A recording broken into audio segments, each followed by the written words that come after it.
todos os capítulos da delação premiada de Antônio Palocci, inclusive um em que ele cita o atual presidente do Supremo Tribunal Federal, ministro Dias Toffoli. O general demitido do INCRA que saiu atirando e dizendo haver uma organização criminosa instalada no órgão, com queixas sobre pedidos pouco ortodoxos de um amigo do presidente da República. E os negócios ocultos do hacker com seu parceiro de Brasília, que foi preso pela Polícia Federal. Isso e mais na edição da Cruzoé, que já está no ar em www.cruzoé.com.br. Aqui comigo os repórteres Caio Junqueira e Fábio Serapião, autores de reportagens que estão nesta edição. Caio, vamos começar pelo INCRA. Há uma crise entre INCRA e Ministério da Agricultura e que envolve um amigo do presidente Jair Bolsonaro, que é secretário da pasta. Fale mais sobre isso, por favor. Exatamente, Rodrigo. O INCRA, historicamente, é um órgão muito problemático, né, com muita atuação, muitos interesses de todas as esferas lá dentro. O presidente Jair Bolsonaro assumiu, sabendo disso. O que ele fez? Colocou vários militares no comando do órgão para fazer uma faxina, identificar tudo que tinha de errado lá, praticamente uma auditoria. E assim foi feito. Eles vinham trabalhando, assumiram em janeiro, fevereiro, e vieram trabalhando contrato por contrato, pegando todos os problemas nas superintendências regionais do órgão. Só que começaram a incomodar um grupo de ruralistas, um pequeno segmento dessa bancada ruralista que é muito poderosa no Congresso Nacional. Quem que liderou esse movimento foi o Naban Garcia, que é um amigo do presidente da República, foi responsável por aproximar o presidente do setor do agronegócio durante a campanha de 2018, e ele estava muito incomodado. A crítica era sobre a lentidão dos militares. Pediu uma primeira vez para que eles fossem demitidos, o Bolsonaro não topou. O Bolsonaro estava gostando do trabalho dos militares, mas insistiu e pediu uma segunda vez e o presidente Jair Bolsonaro acabou cedendo. Só que aí o que a gente conseguiu mostrar e apurar e está nessa reportagem? Que os pedidos que ele fazia eram pouco republicanos, né? Ele pedia para apressar titulações de terra de aliados dele, de gente do grupo político dele. E como que isso ficou visível para a gente? A partir do momento que o general, como você bem disse, o general Jesus Correia, que era o superintendente do órgão, passa uma mensagem de WhatsApp denunciando isso, falando de organizações criminosas dentro do órgão, que era melhor sair por honestidade do que com a pecha de ladrão.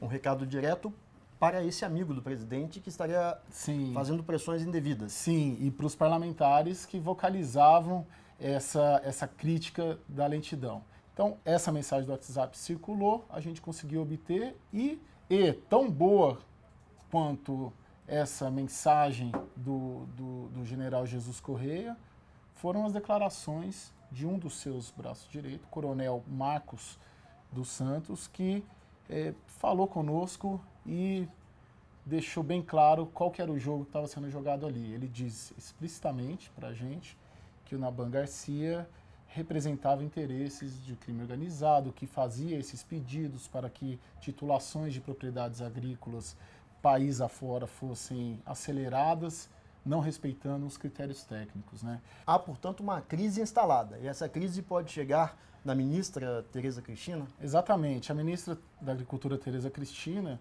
ela estava muito incomodada já com a atuação do Naban Garcia.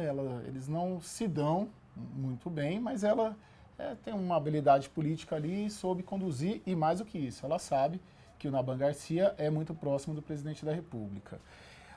Eles se reuniram, a Tereza Cristina e o presidente Jair Bolsonaro se reuniram nessa semana e decidirão na semana que vem, quando ela voltar de uma viagem oficial. Ela foi para a Alemanha ontem e volta a Brasília na terça-feira.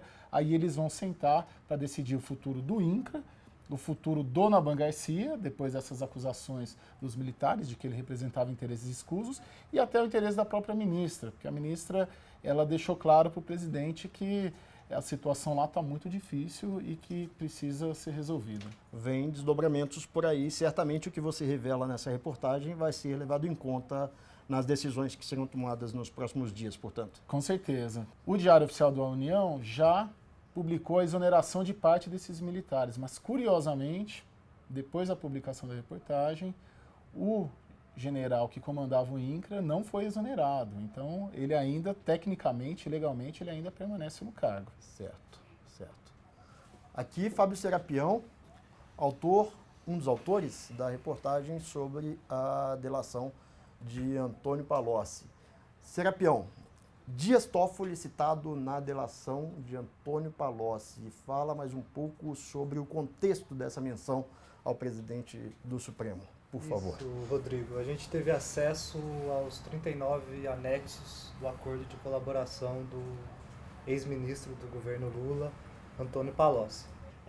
A citação se dá em um contexto em que o Pedro Moreira Salles, herdeiro do Banco Unibanco, que hoje se fundiu com o Itaú, Pedro Moreira Salles procurou Antônio Palocci para pedir a intervenção do presidente Lula, isso entre 2006 e 2008, num caso em processos que tramitavam nas Cortes Superiores de Brasília, que estavam relacionados àqueles planos econômicos, inclusive o Plano Real.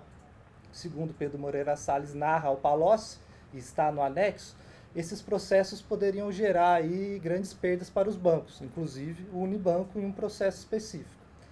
O Palocci narra que leva ao Lula essa preocupação do banqueiro e o Lula pede que o Palocci procure o então secretário da Casa Civil, secretário de Assuntos Jurídicos da Casa Civil, Dias Toffoli, para ajudar nisso. O Palocci não cita nenhum pagamento direto para o Dias Toffoli, cita que ele recebeu algumas palestras depois disso do Unibanco, alguns valores que seriam uma contrapartida. Houve vantagem para o Palocci. Para o Palocci, ele não cita vantagem ao ministro Dias Toffoli, mas conta nesse anexo, que depois de receber o material que era de interesse do Unibanco, ele encaminhou para o Dias Toffoli e o Dias Toffoli teria conversado com alguns ministros do STF para que isso fosse resolvido. Essa é a narrativa envolvendo o atual presidente do Dias Toffoli, que está no acordo. Além disso, o Palocci cita vários bancos, várias empresas, enfim, é um arrazoado de vários casos envolvendo crimes que aconteceram nos governos petistas. Bom, muito se fala de delação de Palocci, muito já foi publicado, mas ainda há novidades. E essa reportagem traz elementos novos do que Palocci contou às autoridades. Justamente. Pela primeira vez a gente trouxe todos os anexos e todos os resumos de todos os crimes que o Antônio Palocci narrou à justiça e que estão sendo investigados. Na última semana, um desses anexos resultou em uma operação da Polícia Federal de São Paulo, Operação Estrela Cadente, que fez busca em um dos bancos citados, o BTG Pactual, do banqueiro, considerado o banqueiro do PT, o André Esteves. Então, essa delação, esse acordo de colaboração do Antônio Palocci tende a render muito nos próximos meses. Bom, esta e outras reportagens estão disponíveis na edição da Cruzoé, que já está no ar, em www.cruzoé.com.br. Contamos com a sua leitura. Um abraço e até a próxima.